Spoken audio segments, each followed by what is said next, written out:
I guess so because me winning only depends on the rules layer. You still have to take out my life points. You know what I just realized is that the untap and the pass button are mirror images of each other. They are. And I forgot to crank last turn. Okay, I think this might be the something's got to work. Clever combo. Okay. I'm gonna get either a zebra or a chicken. Whatever the fuck. Are there any cards that can help me get rid of creatures? No. Not all the augments are stat steroids and keyword stuff. All right, maybe will phase work. Phase will not work. How about gain +1/+1 counters? No. How about? Oh, that also won't help. Oh god. Although I kind of want to grab it anyway, except that I can't grab that even if I wanted to. You can grab Adorable Kitten. Untap target. Oh god, none of these are useful. It's horrible. It's so horrible. I'm gonna grab. Damn it! It has to be either host or augment, not a watermark card. Okay, I'm gonna grab the. No, I'm gonna grab the mother kangaroo. Okay. And clever combo goes to the graveyard.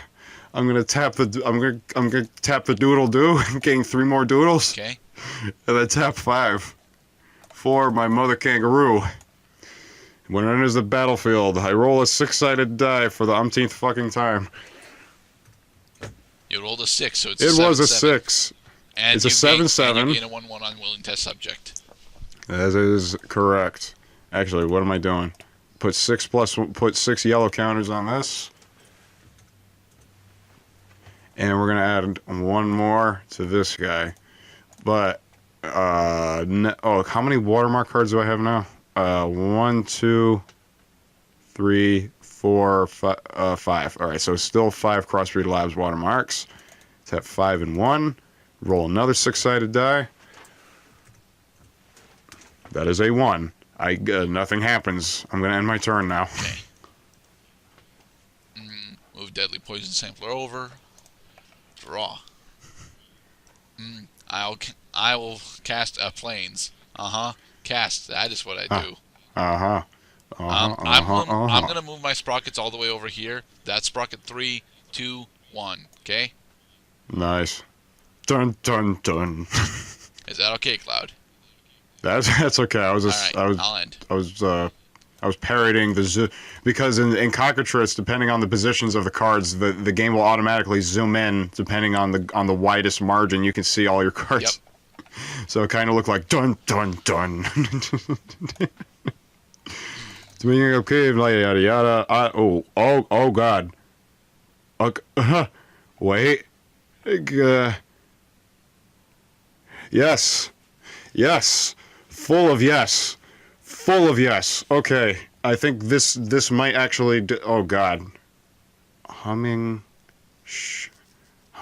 multi-headed shaggy cat. Oh, that is so hard. Okay. I think I got you because all I have to do is kill the rules lawyer, right? So as soon as I can see how much this costs, I'm going to tap 5. I thought it was 7 to cast oddly even. It is oddly uneven, I'll have you know. And I choose destroy each creature with an even number of words in its name. Alright, so Infinity Elemental, actually, really, Rules Lawyer is the only thing that dies here because of state. Yeah, but that does actually still end the game because now I have negative 12 life. And now that you are not, the technicalities can't help you now, Mr. Lawyer. All right. I have to say it. Good. Yeah, good game, I hope you got a good game, Gary. I gotta say, I hope you all at home. This was significantly longer than I thought it was going to be, which is really good. For God's sake, yes. Now, to be perfectly honest, there is a lot of really cool shit in Unstable that we did not show off. And honestly, we really should have clarified how the fuck contraptions work. We went into this with way less preparation than we wanted to, despite the fact that we took 2 weeks to actually get this going. Because our big deal... Yeah, we were supposed to... When we tried to start this, you noticed that we didn't really have a space for our contraption deck. Yeah, Cockatrice does not freaking have one. And we had to improvise that. So, to be perfectly honest, I do really like the unstable set as a whole, but I clearly have no fucking idea what I was doing. I attempted to build a competitive mana curve as opposed to the actual exploring the set and having fun with it, which is what I really should have been doing. So yeah, that's what kicked my ass. As you'll notice that Cloud went mostly mid-range with a very diverse loadout of critters, whereas I am pretty pretty bog standard with mostly monster mash. I really should have expected more removal. Yeah, you needed removal, and you needed to assemble contraptions. Those are two very specific weaknesses that are rectified with just a little deck editing. Whereas, I realized that I wanted to use the Crossbreeds Lab watermark for. I mean, it worked. I mean, I was getting my Crossbreeds Lab shit off, which was cool for what it was worth. But I did have to put in not just one, but 4 Joyride Riggers, because those are the only cards among green or white shits that can actually assemble contraptions. And it's not even a Crossbreeds Lab watermark. I think it's the League of Dastardly. No, that's not the League of Dastardly Doom. That's the Dynamite and the Bomb one. That's the one. That's the Goblins one. That's the Goblins one. There are very few cards that actually assemble contraptions, to be at least creatures that assemble contraptions. Honestly, I think the only one that's a mono red is Wrench Rigger. I mean, yeah. No, there are a couple of the other goblins that do it, but I'm gonna be honest. I really should have done a bit more research in how the hell this format is supposed to be played, because again, the contraption deck totally kept screwing us up.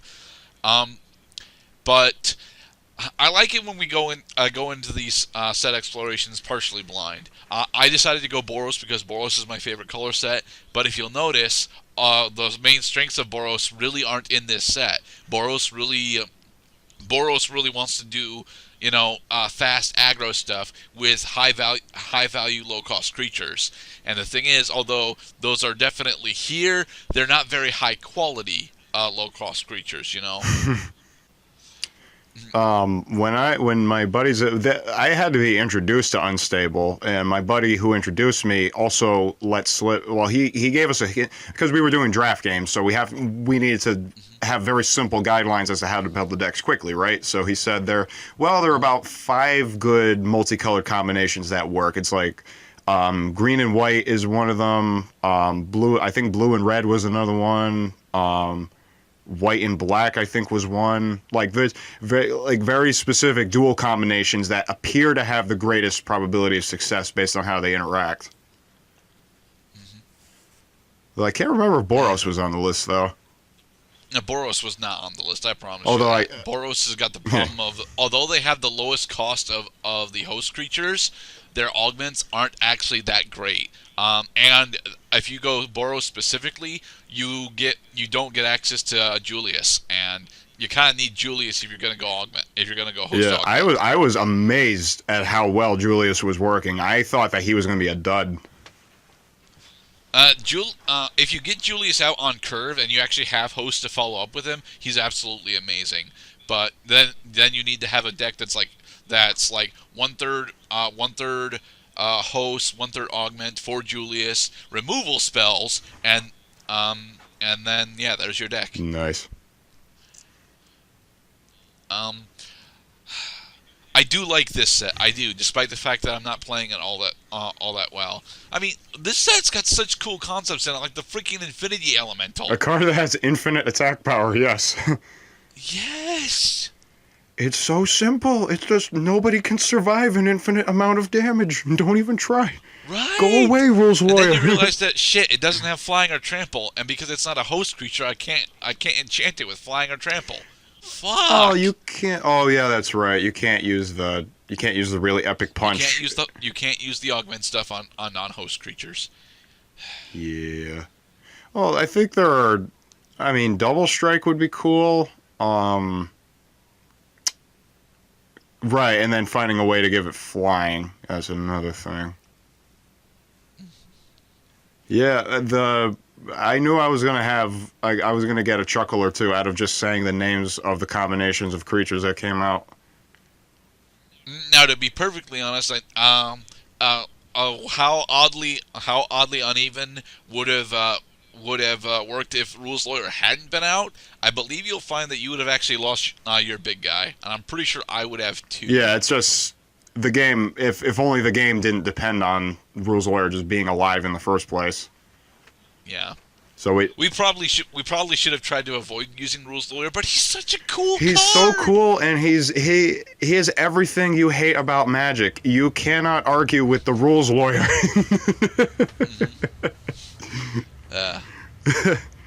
And I'm glad that both of us were running. All right, guys. So one of the things that we didn't really show off was Sneak. The Sneak watermark has got a lot of really, really interesting shit in it. Yeah, like X. And they've got minions that you can just flat out cheat out as for free, and it's a 1/1 minion that you can just play from your hand at any point. It pretty much has ninja for 0, ninjutsu for 0. Ninjutsu 0. Yeah, it's really kick-ass stuff, honestly. Well, yeah, this has been. I would like to apologize for how long this fucking this happened, but that is completely on me. I brought out Rules Lawyer, and it's like I've already lost this game, haven't I? Well, there was that, and there was also that you needed to educate me on how to use the contraptions, and well, the way that I understood it is almost certainly incorrect, but I don't really understand how it's supposed to go, like, at all. And why did I listen to you?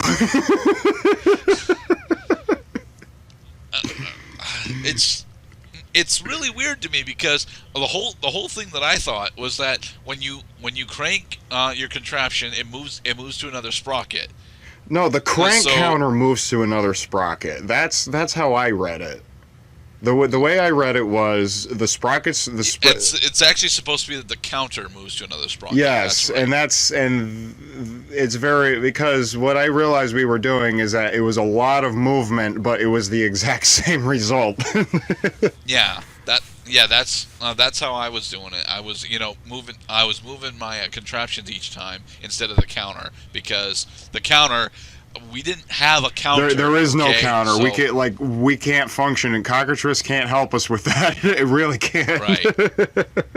I mean, in theory, we could have made sticky notes. I think. Notes.